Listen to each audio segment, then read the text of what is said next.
While Maurice Theriault's capacity for instant violence was terrifying for all those around him, it was the source of his violence that brought Ed and Lorraine Warren into the house. He was possessed by a demonic spirit, maybe even more than one demonic spirit. The Warrens, who spent years recording and assisting at exorcisms, were called in by a Catholic priest after Nancy Theriault went for help in controlling Maurice's behavior. Such as what?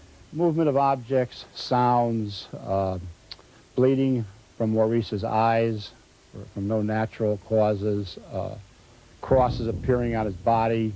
State police were called in, local police.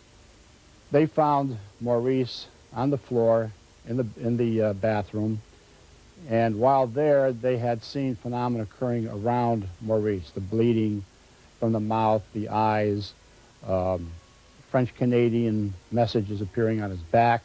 Finally, a decision was made. Bishop Robert McKenna, a friend of the priest who brought the Warrens to the case of Maurice Theriault, decided a full solemn exorcism was the only chance to avoid a tragedy. This is called the Rituale Romanum, which is the ultimate in the rites of exorcism where Catholicism is concerned. He prepared himself. He went to the home. And the exorcism will be the first ever recorded on videotape. A tape that shows Maurice's face changing from this to this as the bishop chanted to cast out the devil. Nancy Theriault was present throughout the exorcism. When they were doing the exorcism on him, when he turned his head, I saw his face change. I saw the satanic look on his face. As the video shows, far more was about to change on Theriault's face than its expression. As Bishop McKenna chants, Theriault's skin seems to bubble. A deep crack has opened on his forehead. Maurice, do you feel anything inside you? I see characteristics of his face look like they're becoming all crinkled, like burnt. There's a split on the left side of the head, which widens, opens up. The eyes, he blinks 3 times, which we consider an insult to the Trinity. The eyes look like a serpent. How many are you? All of a sudden, his eyes rolled up in his head, and his head went down. He collapsed, and within a few minutes, he came to.